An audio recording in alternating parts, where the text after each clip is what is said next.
With me is the exciting new Legion 7i and Legion Pro 7i for 2024. The Legion 7 is Lenovo's premium yet portable 16-inch gaming laptop. It is the replacement for one of the best laptops from last year, the Legion Slim 7.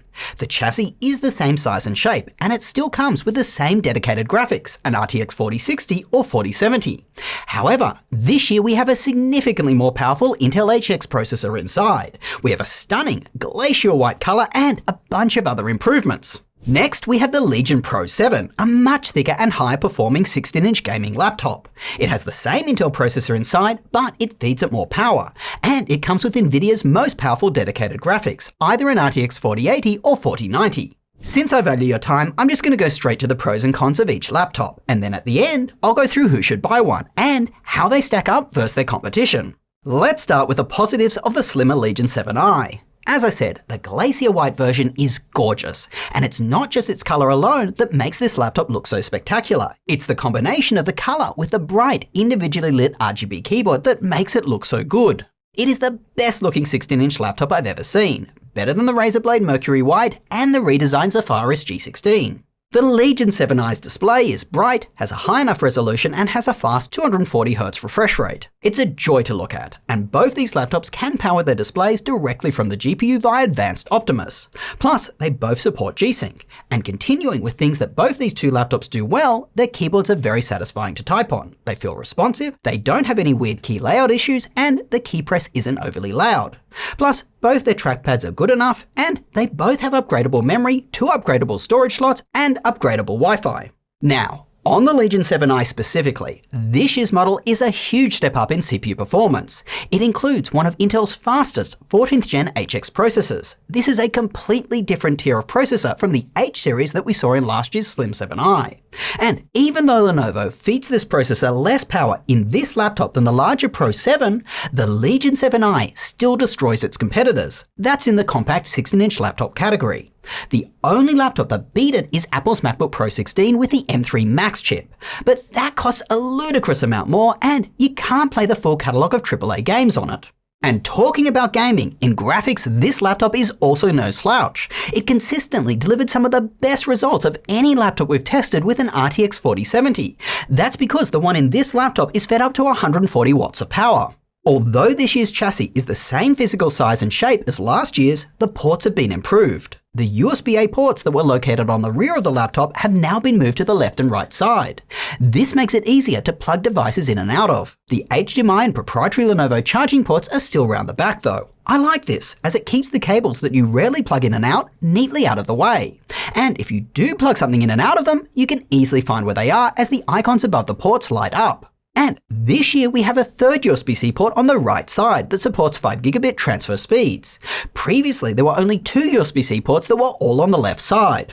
Finally, this year's model appears to be $100 cheaper, and it comes with 32GB of memory versus last year's 16. Props to Lenovo for bucking the trend of inflating laptop prices in 2024.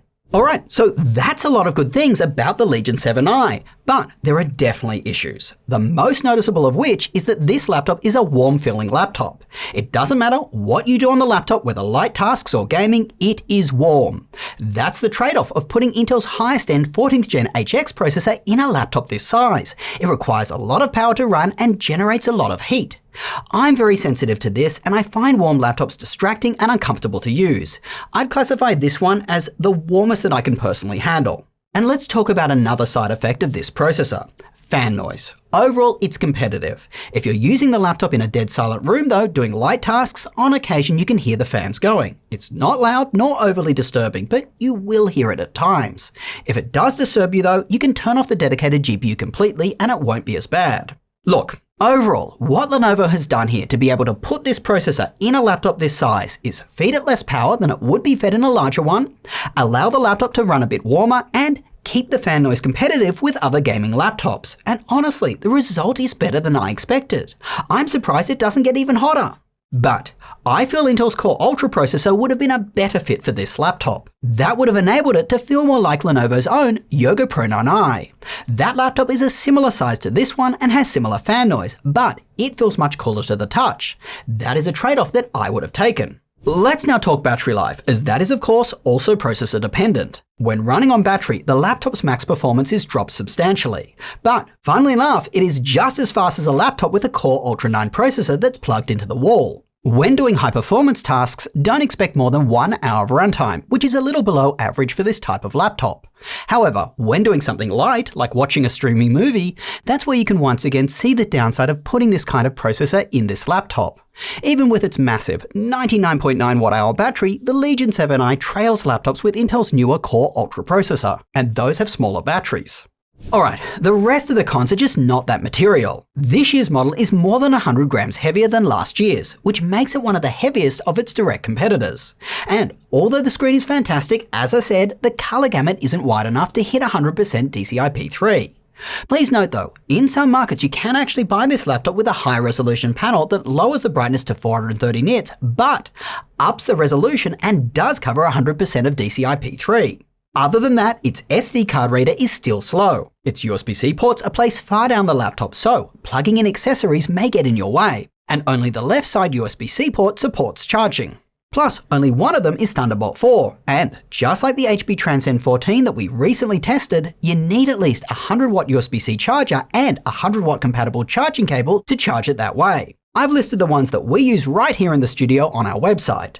Finally, the speakers are very average for a 16-inch laptop in 2024. We'll play some audio samples later in this video. Let's switch gears and talk about the larger Legion Pro 7. It's a thicker, more powerful laptop. With that increased thickness comes much improved thermals. This solves the main issue that we had with the Legion 7. The Pro 7 felt noticeably cooler. In fact, it only ever felt a little warm in our use. We also noticed less fan noise in light use. And while doing performance tasks, yes, the fan noise is a little louder, but the Pro 7 delivers much stronger performance. Its HX processors run at higher wattage, and it has a much more powerful RTX 4080 that delivers significantly better graphics performance. In addition to this, the Pro 7 has all the benefits of the Legion 7's display. It's bright, fast refresh rate, 2560 by 1600 resolution, but its default panel, at least here in the USA, gives you a wide color gamut, covering 100% of DCI-P3. The speakers are also substantially better, noticeably louder than the Legion 7, and this laptop has a pretty immersive soundstage with some bass. If we compare it to the MacBook Pro 16 though, which has the best speakers of any 16-inch laptop, the difference is still night and day.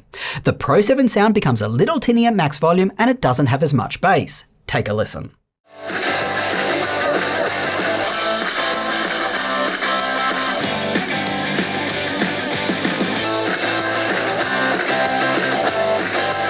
When it comes to issues with the Pro 7, there really aren't any that are showstoppers, but there are a lot of little annoyances. It's a thicker laptop, so your hands are raised, which caused the edge of the laptop to bite into me a little, which I didn't enjoy. Taylor, on the other hand, he didn't find it to be an issue, so it is a personal thing. That being said, I think Lenovo should really curve the edge of this laptop, which is what Acer has done on their Predator Helios Neo 16. Other than that, by going from the Legion 7 to the Pro 7, you lose the SD card reader, which is really odd, as this laptop feels like it would be good for creators. And you've only got two USB-C ports, of which one of them, the one on the left side, supports Thunderbolt speeds, and the one on the back supports charging. Also, the Ethernet port is only 1 gigabit, not 2.5, which is disappointing, and it is upside down, which makes it harder to get the cable out of. Finally, it's one of the heavier 16-inch laptops out there. Alright, so let's wrap. If you're looking for a laptop that is premium, powerful, and yet still portable, between this laptop, the Legion 7i, and the Yoga Pro 9i, Lenovo just dominates this category. That's if you can't or won't buy MacBook Pro 16. The other Windows competitors just aren't as good, and we've tested most of them. Out of these two Lenovo laptops, the Legion 7i Glacier White just looks so much better. It also has stronger CPU performance, and in the USA, stronger GPU performance, as it has an RTX 4070. Unfortunately, here in the USA, the Yoga Pro 9i, it maxes out at an RTX 4060. That being said, the Yoga Pro 9i feels noticeably cooler to the touch, has longer battery life, both of these two things are due to its Intel Core Ultra processor, and it has a more vivid, high-resolution mini LED display. That makes text on screen just look crisper and sharper. So, if you prioritize gaming, get the Legion 7i. If you prioritize work and game on the side, get the Yoga Pro 9i. And if you want to know what I use more right now, it's the Legion 7i. It just looks so good that it makes me want to use it. Now, When it comes to the Legion Pro 7, there is much stiffer competition. The Alienware X16R2 can be configured with the world's best laptop keyboard. It feels cooler to the touch for high-performance tasks, including gaming, but its CPU performance isn't nearly as strong, and it has a dimmer display. The Asus Strix-Scar 16's edge just doesn't cut into your wrist as much, which makes it more comfortable. It has a mini LED display, and it feels much cooler to the touch. Its fan noise in most use cases, though, is a little more disturbing. Overall, it's up to you as to which of these is best, but if you want to know which we'd prefer, Taylor prefers the Scar 16 and I'd probably get the Alienware X16R2. I want to end with the following important advice. If you're looking for a larger 16-inch laptop with an Intel HX processor and powerful dedicated graphics, you can save a significant amount of money by buying one from last year. Intel's 14th gen is the most minor of minor bump ups from their 13th gen. Also, the Nvidia graphics inside these laptops is the same as it was last year. And these larger laptops, they haven't really been redesigned. At the time of this review, you could save $1,000 or more by buying Asus Predator Helios 16 from last year with an Intel HX processor and an RTX 4080. And on that note of finding the best deals, our website is the place to go. We update it multiple times a day and you'll find all the laptops that we recommend there for various types of users. Plus, this month we are launching some great new features. The ability to search for a laptop and see our thoughts on it. And coming soon, we're going to give you the ability to see our notes and results on laptops that we are currently testing. That way, you don't have to wait for weeks for our full videos to be released. Let's end here with the YouTuber shtick. Smash the like button and get subscribed. It helps this channel grow, which means that we can make more videos for you. Plus, as I always say, it makes our dearest mothers very proud. Go do something awesome with your day, and I will catch you later.